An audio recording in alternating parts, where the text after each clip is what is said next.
Hello students, आज हम discuss करने वाले हैं lesson the power of determination. Students, यह एथलीट ग्लेन कनिंघम के जीवन की एक सच्ची घटना पर आधारित कहानी है। क्या आप जानते हैं कि विश्व के सुप्रसिद्ध धावक ग्लेन कनिंघम ने अपने बचपन में घटी एक घटना जिसमें उनके स्कूल हाउस में या स्कूल की बिल्डिंग में आग लग जाने के कारण उन्होंने अपने दोनों पैरों की मोटर एबिलिटी यानी कि गति करने की क्षमता को खो दिया था, लेकिन उन्होंने अपने विश्वास, साहस एवं उम्मीद को नहीं खोया और अंततः विश्व के सबसे तेज धावक बने। तो आज हम इस कहानी में उनके जीवन की इस घटना के बारे में विस्तार से जानेंगे कि उनके जीवन में ये घटना कैसे घटी और फिर उन्होंने कैसे अपने आप को विश्व के सबसे तेज धावक के रूप में स्थापित किया। तो स्टार्ट करते हैं हम आज का अपना lesson, power of determination. Friends, ये कहानी बहुत प्रेरणादायक है जो यह सिखाती है कि हमें कभी हार नहीं माननी चाहिए। दोस्तों, जब आप यह निश्चय करते हैं कि चाहे कुछ भी हो, कितनी भी मेहनत करनी पड़े, हमें अपना गोल अचीव करना है, तो यह संकल्प हमें सफल बनाता है। इस संकल्प को निरंतर बनाए रखना पड़ता है। स्टूडेंट्स, ये जो स्क्रीन पर अभी आप पिक्चर देख रहे हैं, यह धावक ग्लेन कनिंघम की पिक्चर है। तो स्टार्ट करते हैं line by line explanation of the lesson. देखिए, the first line, the little country school house was heated by an old fashion pot bellied coal stove. एक छोटे से कस्बे का या शहर का स्कूल हाउस, विद्यालय की जो भवन है, वो उसको गर्म किया जाता था। किससे? एक ओल्ड फैशन्ड यानी कि पुराने फैशन की, पुराने समय की पॉट बेलीड, बेली मीन्स होता है पेट, पॉट बेलीड यानी कि बड़ा या पॉट जैसा, घड़े जैसे पेट वाला जो कोयले का स्टोव होता था, उसको जलाकर उस बिल्डिंग को गर्म किया जाता था। यहाँ पर जानने वाली बात ये है कि यह इंग्लैंड की बात कर रहे हैं जहाँ पर सर्दी का मौसम रहता है। तो वहाँ पर जो स्कूल की जो बिल्डिंग थी, जो स्कूल के कमरे थे, उनको एक पॉट बेलीड स्टोव को जलाकर गर्म किया जाता था। A little boy had the job of coming to school early each day to start the fire and warm the room before his teacher and his classmates arrived. और एक छोटे लड़की की ये दायित्व था, छोटे लड़के की यह जॉब थी, उसका ये काम था रोज का कि वह रोज हर दिन स्कूल जल्दी आए और उस आग को जलाए इससे पहले कि उसके टीचर और क्लासमेट्स जो हैं वो स्कूल में आए। अर्थात उस एक छोटे बच्चे की ये जिम्मेदारी थी कि वह अपने स्कूल में टीचर्स और बाकी जो उसके क्लासमेट हैं, जो साथ के छात्र हैं, उनके आने से पहले वो उस स्टोव को जलाता था ताकि स्कूल का जो कमरा है, जो बिल्डिंग है, वो गर्म हो जाए। फिर एक दिन क्या हुआ? One morning they arrive to find the school engulfed in flames. एक सुबह जब वो आए, कौन आए? जब उसके क्लासमेट और उसके टीचर्स जब स्कूल में आए तो उन्होंने क्या देखा? School house इनगल्फ्ड in flames. Engulf means होता है घिरा होना, फ्लेम्स मीन्स आग की लपटें। यानी कि एक दिन सुबह जब उसके मित्र और जो कक्षा के और छात्र थे, स्कूल के टीचर्स आए स्कूल में, तो उन्होंने उस विद्यालय भवन को आग की लपटों से घिरा हुआ पाया।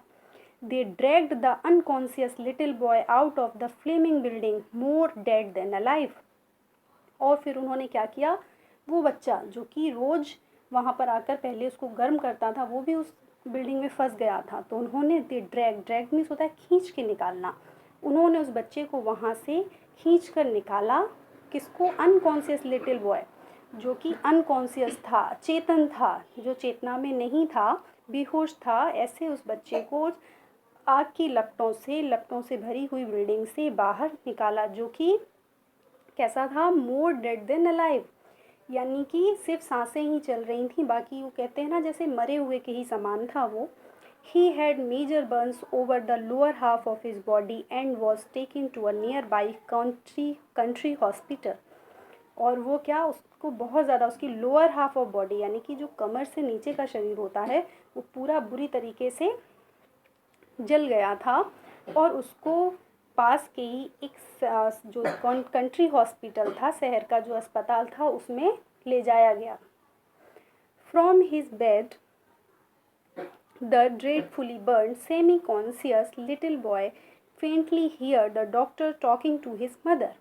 फिर उस बच्चे ने अपने बेड से, जो कि बहुत बुरी तरीके से जला हुआ था, ऐसा बच्चा, उसने अपने बेड से ही सेमी कॉन्शियस यानी कि अर्धचेतन अवस्था में उस बच्चे ने अपने डॉक्टर को अपनी माँ से बात करते हुए सुना। क्या सुना?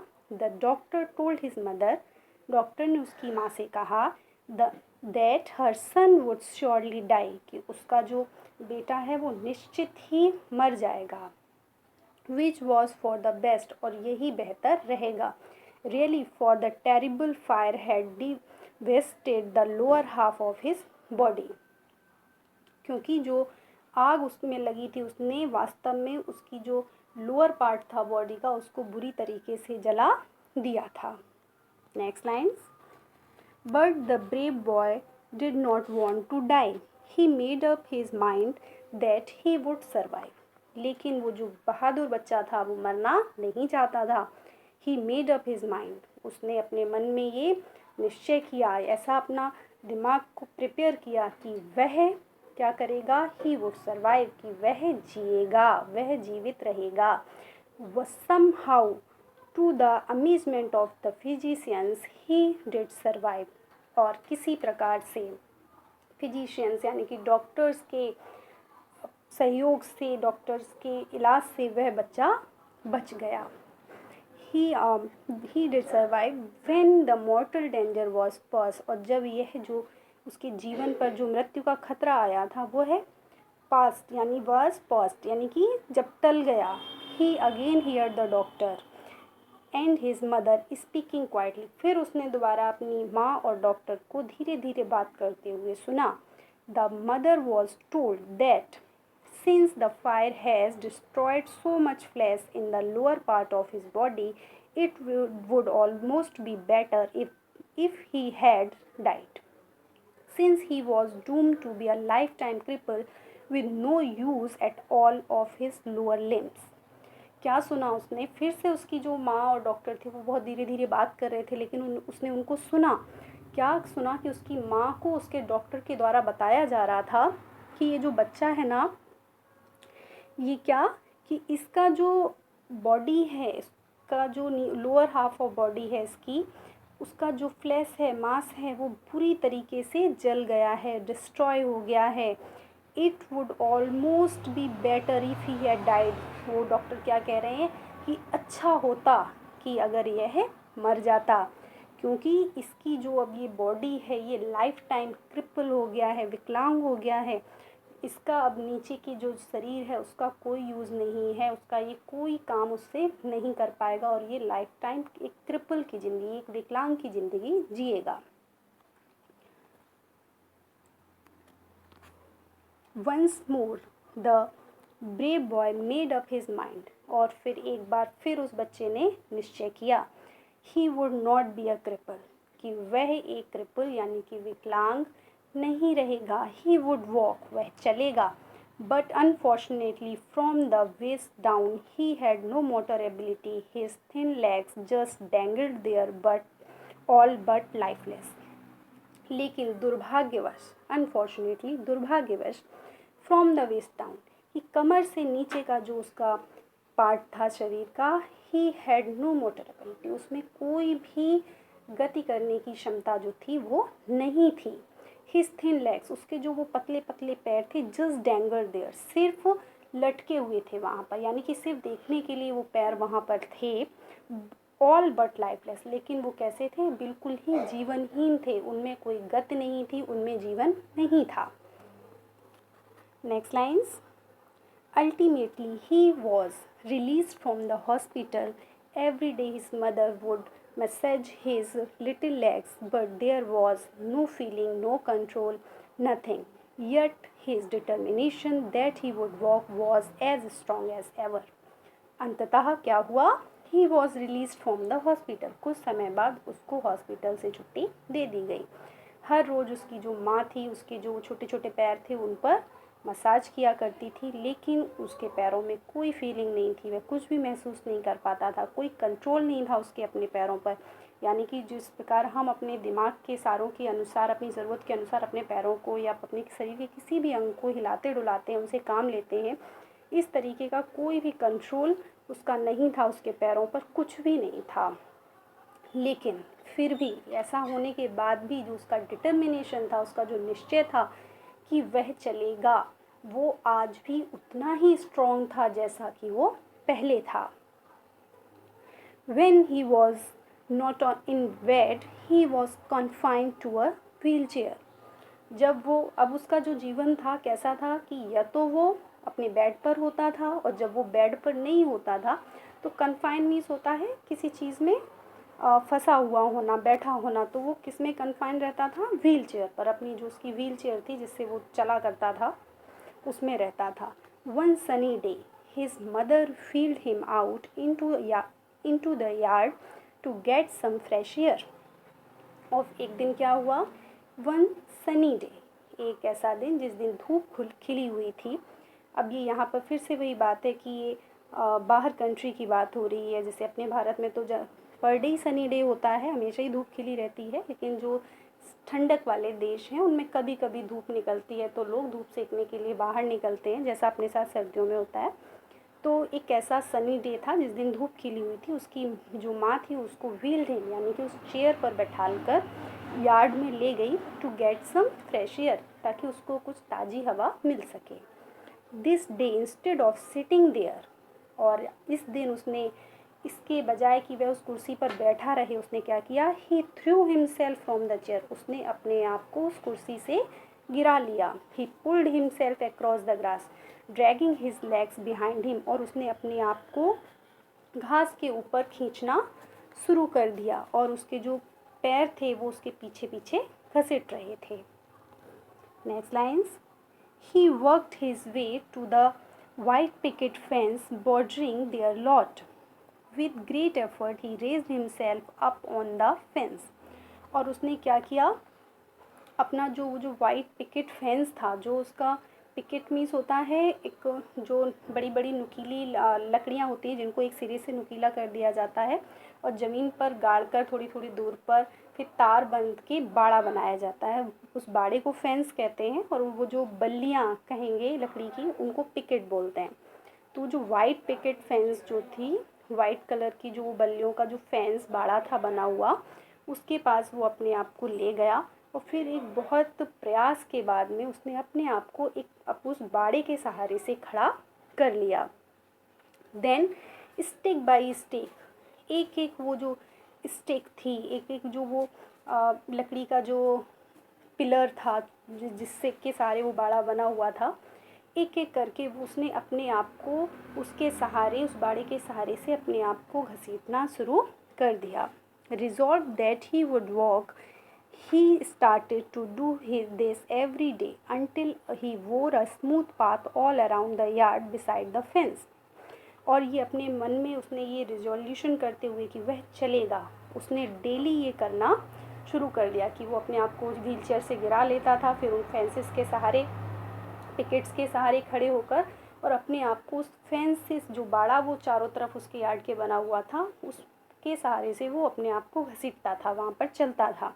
और इसने ये करना तब तक जारी रखा जब वो ये काम आसानी से करने लग गया। There was nothing he wanted more than to develop life in those legs.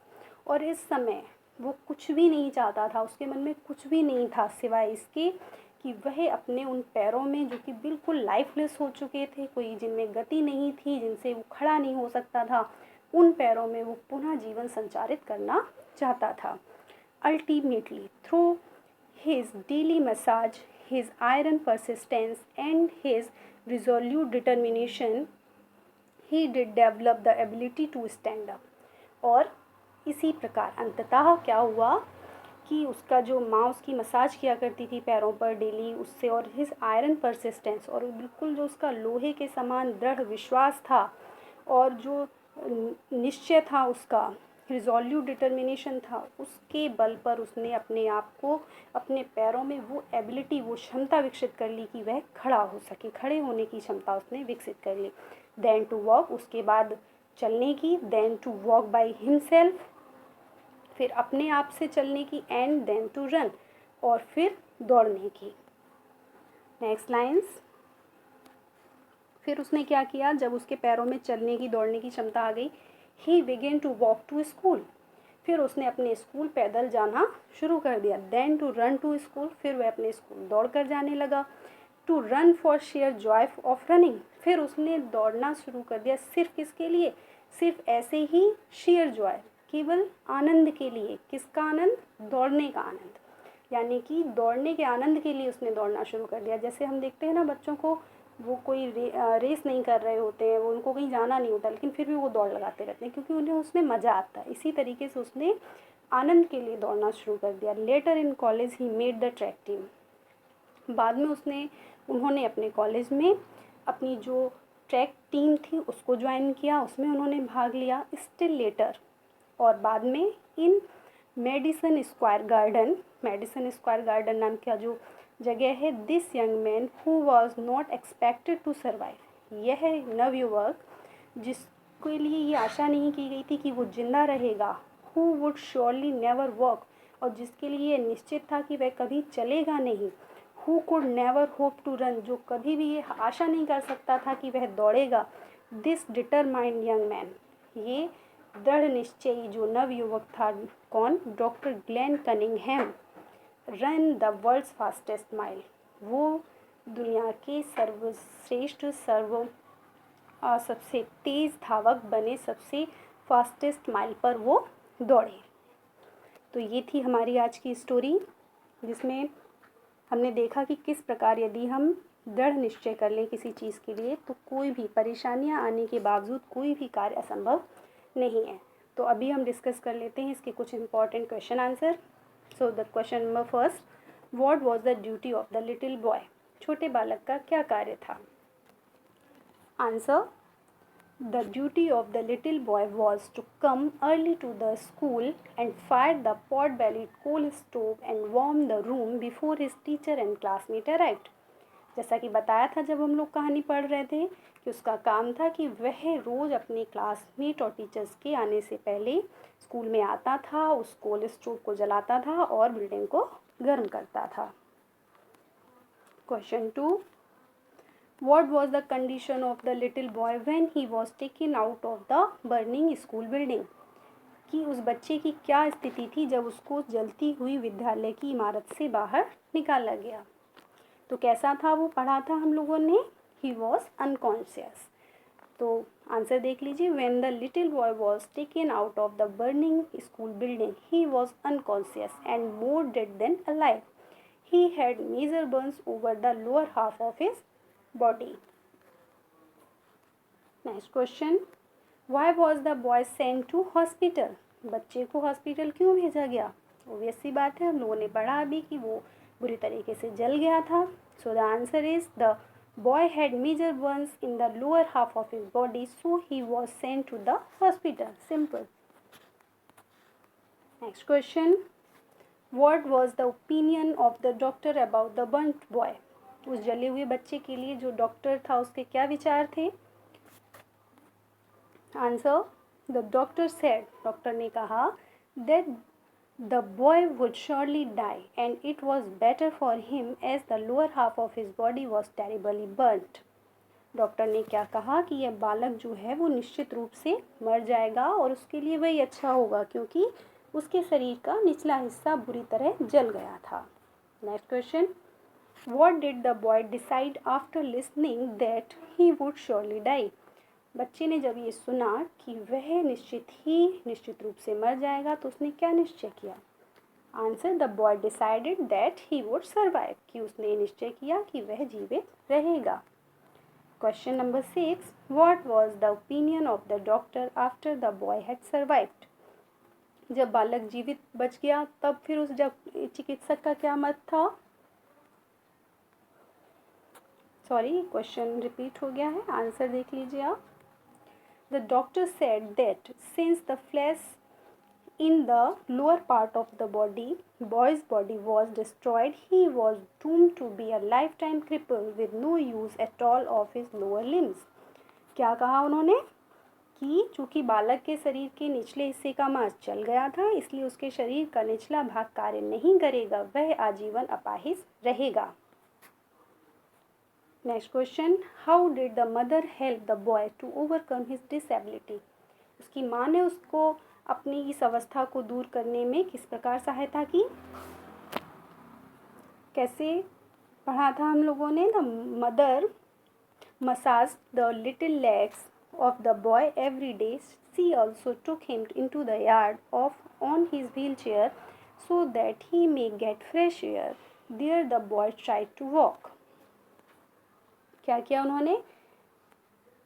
माँ बालक की नन्ही टांगों की रोज मालिश करती थी। वह उसको पहिए वाली कुर्सी पर खुली हवा में ले जाया करती थी, जहाँ वह चलने की कोशिश करता था। Next question, what do you learn from the story? आपने इस कहानी से क्या सीखा?